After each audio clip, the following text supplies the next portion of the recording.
नमस्कार दोस्तों, मैं नीरज जहांगीर स्वागत करता हूं आपका पाठशाला क्लासेस के इस YouTube प्लेटफॉर्म पर। जैसा कि आप सभी को पता है कि आपके BSTC का जो एग्ज़ाम डेट है उसकी घोषणा है वो हो चुकी है। आपका एग्ज़ाम होने वाला है 20 मई को। जब से इसके बारे में स्टूडेंट्स को पता लगा है, आपके लगातार मैसेज और कमेंट आ रहे हैं कि सर इतने कम समय में हम किस प्रकार तैयारी है वो कर पाएंगे, कौन कौन से ऐसे टॉपिक्स है जो हमें पढ़ने चाहिए, कौन से ऐसे सब्जेक्ट है जहां से ज़्यादा क्वेश्चन है वो पूछे जाएंगे, मैक्सिमम नंबर है वो हम कहां से ला सकते हैं और इतने कम समय में हम कैसे तैयारी कर सकते हैं। तो आज के सेशन में हम आपके इन्हीं सभी क्वेश्चंस के बारे में डिटेल से डिस्कशन करने वाले हैं। ये बात करने वाले हैं कि कौन से ऐसे टॉपिक्स है जहां से ज़्यादा क्वेश्चन आपके पूछे जा सकते हैं, कौन सा ऐसा सब्जेक्ट है जहां से ज़्यादा क्वेश्चन आएंगे, और भी बहुत सारी चीज़ें हैं उनके बारे में डिटेल से डिस्कशन करने वाले हैं। तो आपको सेशन को लास्ट तक देखना है। सबसे पहले बात करें तो आप ये देखोगे यहां पर ये एक न्यूज कटिंग है जिसमें लिखा हुआ है प्री DLED 2026 20 मई को प्रवेश परीक्षा, 2 अप्रैल तक आवेदन है वो होने वाले हैं।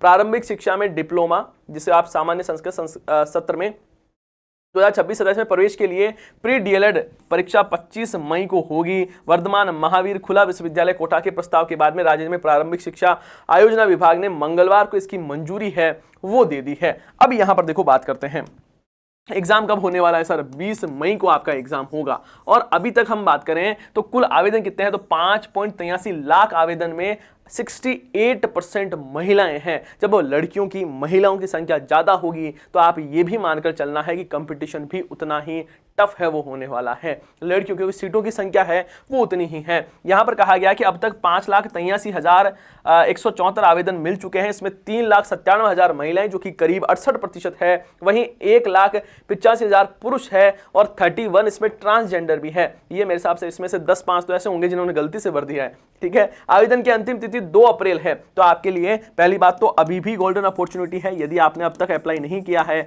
तो अंतिम तिथि आपके लिए 2 अप्रैल है। 2 अप्रैल तक आप इसमें अप्लाई है वो कर सकते हैं। अब बात करते हैं साहब आपके पास में टाइम कितना बचा है। तो हम यहां पर बात करें कि आपके 20 मई को एग्जाम है। 20 मई को आपको एग्जाम है। हम मोटा मोटी तौर पर माने तो 5 दिन आप इस महीने के मान लो, उसके बाद में 30 दिन आप नेक्स्ट के मान लो और फिर 20 तारीख को एग्जाम है तो 20 ये मान लो। तो हम टोटल मिलाकर बात करें तो ये कह सकते हैं, इसमें और भी हम कम करें भाई 20 को तो आपका एग्जाम है ही, तो लगभग मानकर चलना है 50 दिन का आपके पास में टाइम है। इस 50 दिन को आप कैसे यूटिलाइज करते हो, कैसे आप इन 50 दिन का बेहतरीन यूज करते हो, वही आपके सिलेक्शन की यहां पर इस पेपर को पास करने की रणनीति है वो बनने वाली है। मतलब यहां पर इसकी तैयारी आपको बहुत अच्छे से है वो करनी होगी। आपके क्या क्या चीजें एग्जाम में पूछी जाने वाली है तो टोटल 200 क्वेश्चन आपसे पूछे जाएंगे। कितने क्वेश्चन?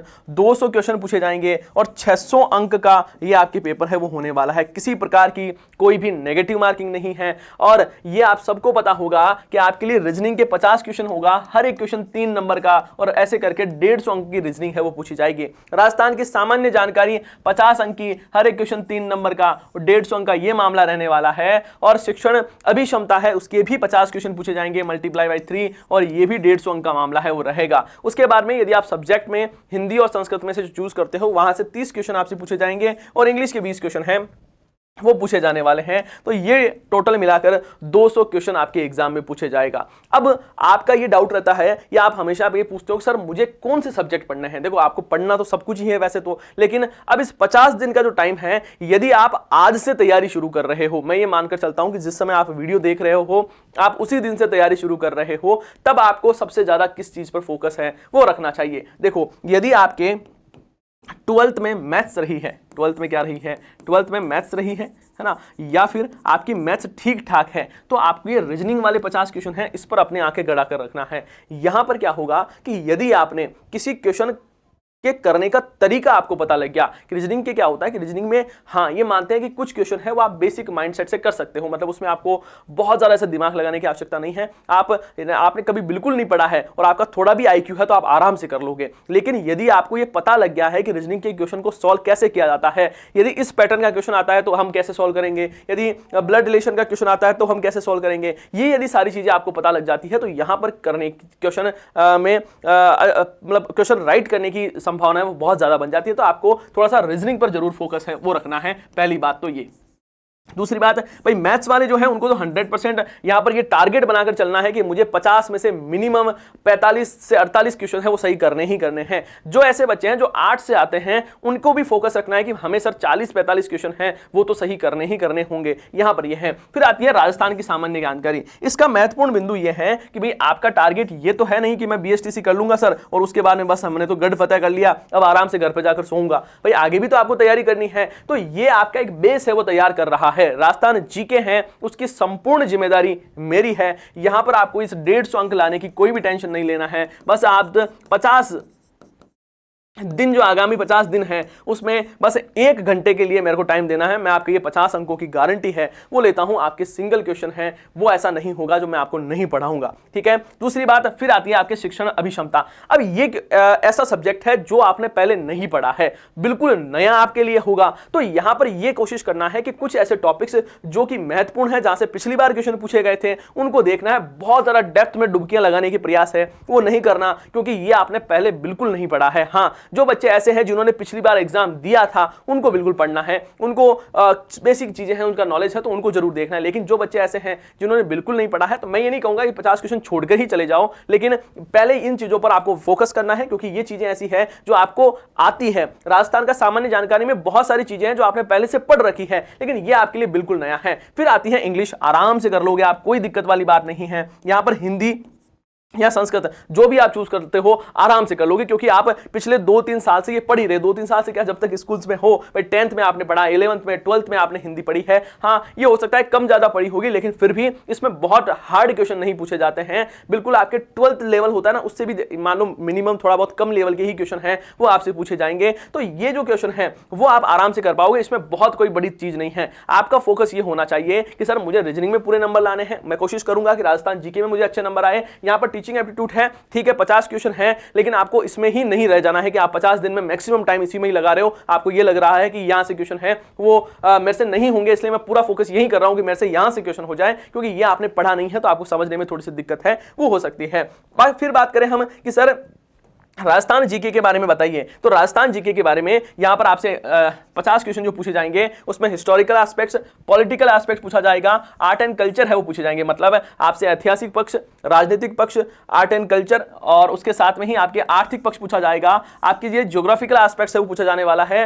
लोक जीवन है वो आपसे पूछा जाएगा। लोक जीवन में बेसिक बातें हैं कि साहब ब्याड़ू किसे कहा जाता है ना, उंजाला क्या होता है, तो ये बेसिक क्वेश्चन आपसे पूछे जाएंगे राजस्थान की कला संस्कृति से और राजस्थान का जो परिवेश है उससे लेकर। सामाजिक पक्ष और टूरिज्म पक्ष के क्वेश्चन है वो आने वाले हैं। मैंने आपके लिए यहां पर देखो इकोनॉमिक एस्पेक्ट की एक वीडियो बनाई है, एक ही वीडियो में संपूर्ण टॉपिक कवर हो जाएगा। यहां पर टूरिज्म एस्पेक्ट का ही एक ही वीडियो मैंने आपके लिए बनाया है और इससे भी सारी चीजें हैं वो आपके कवर होने वाली है। कुल मिला के आपके art and culture, geography, history, polity है वो पूछी जाने वाली है। पॉलिटी के हदमार के 5 से 6 टॉपिक है, यदि आपने वो 5-6 क्लासें देख ली है तो आराम से क्वेश्चन है वो सही कर सकते हो। फिर यहां पर बात करें सर कि पिछली बार सर हम राजस्थान जीके के बारे में बात करें तो मैक्सिमम क्वेश्चन कहां से पूछे जा रहे हैं, तो ध्यान रखना है राजस्थान जीके में हम बात करें कि सर इन सबको मिलाकर सबसे ज्यादा क्वेश्चन कहां के हैं, तो ध्यान रखना है सर कला संस्कृति के मैक्सिमम क्वेश्चन हैं वो आपसे पूछे जा रहे हैं। कला संस्कृति से क्वेश्चन हैं वो आपसे पूछे जा रहे हैं। तो इस सब्जेक्ट को तो बहुत अच्छे से करना ही करना है। आपको करण सर है वो बहुत बेहतरीन ढंग से पढ़ाते ही है और मैं भी आपको शुरू कर दिया है।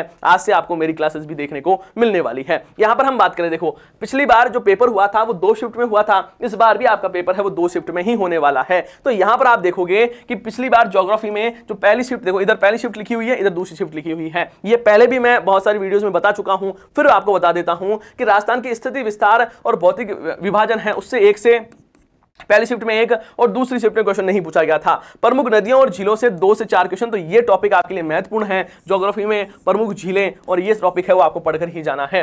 राजस्थान की वनस्पति और वन्यजीव संरक्षण है, यहां से एक क्वेश्चन पूछा गया था। कृषि और फसल उत्पादन है, यहां से पहली शिफ्ट में नहीं दूसरी शिफ्ट में एक क्वेश्चन पूछा गया था। सिंचाई परियोजना, यहां से आपके एग्जाम में क्वेश्चन पूछा जा सकता है, तो इसको स्टार लगाकर आपको अच्छे से तैयार है वो करना होगा। पशुधन से एक क्वेश्चन पहली शिफ्ट में, दूसरी शिफ्ट में 0 क्वेश्चन पूछा गया था।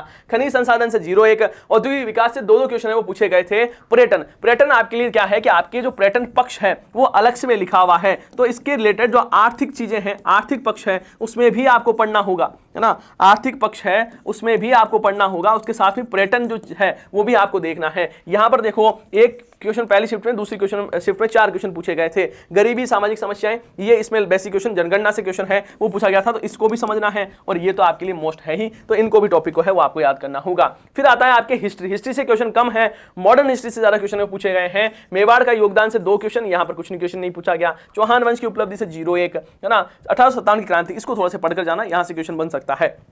किसान आंदोलन से क्वेश्चन पूछे जाते हैं, पढ़ना है, जरूरी है आपके लिए एग्जाम के पॉइंट ऑफ व्यू से।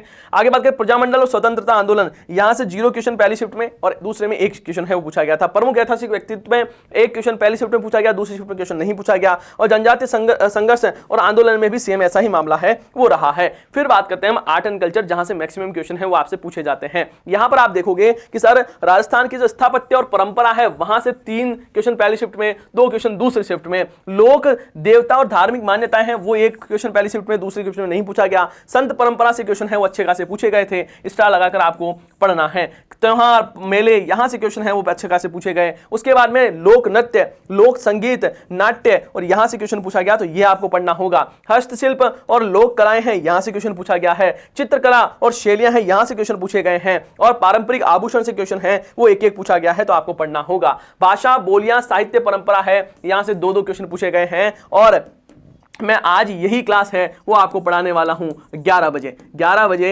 आपके डेली क्लास होती है जिसमें हम बहुत शानदार तरीके से इन सभी टॉपिक्स जो आप देख रहे हो इन सबको कवर करने वाले हैं। इन 50 दिन में हमारा टारगेट है कि हम हर एक टॉपिक को बहुत बेहतरीन ढंग से कवर है वो करने वाले हैं। साथ ही यहाँ पर पॉलिटी के 5 क्वेश्चन पूछे गए थे। यहाँ पर राज्यपाल, मुख्यमंत्री, विधानसभा प्रमुख आयोग और कुछ क्वेश्चन आपके नगरीय और स्थानीय स्वशासन है वहां से पूछे गए थे। करंट अफेयर आपके सिलेबस में नहीं लिखा हुआ, लेकिन फिर भी कुछ क्वेश्चन पूछे गए। पहली शिफ्ट में 2 और दूसरी शिफ्ट में 4 क्वेश्चन है वो करंट अफेयर से और सर्वे से है वो पूछे गए हैं, तो वो भी आपको पढ़ना है। जैसे राइजिंग राजस्थान ग्लोबल समिट है, ये क्वेश्चन आपके लिए पूछा गया था। ऐसे क्वेश्चन है वो आपसे पूछा जाए, जैसे राजस्थान सतत विकास लक्ष्य 2024 में किस जिले ने प्रथम स्थान प्राप्त किया, तो ऐसे क्वेश्चन है वो आपसे पूछे गए थे पिछली बार, तो हो सकता है इस बार भी पूछा जाए। अब सर हमें क्या करना है? आपको कुछ नहीं करना, 11 बजे आपको आना है और 11 बजे जो क्लास होती है हमारी डेली, इस डेली 11 बजे की क्लास में मैं आपको संपूर्ण जीके इतने शानदार बेहतरीन जो नोट्स है उसके माध्यम से मैं आपको पढ़ा रहा हूं। बिल्कुल हम यहां पर इन्फोग्राफिक्स की मदद से हर एक टॉपिक को कवर करने का प्रयास कर रहे हैं, तो आपको भी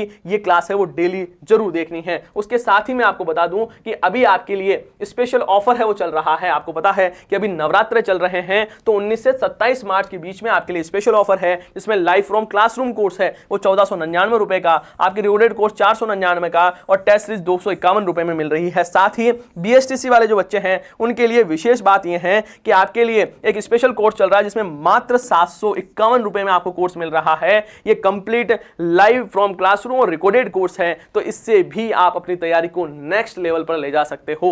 तो मैं बस आपको इतना सा कहना चाहता हूं कि यदि आप ऐसे करके सारे टॉपिक को कवर करना चाह रहे हो जीके के, तो ज्यादा नहीं, आपको बस 11 बजे एक क्लास होती है उसमें जरूर पधारना है। वहां पर मैं आपको बहुत बेहतरीन ढंग से चीजों को कवर करवाने वाला हूं।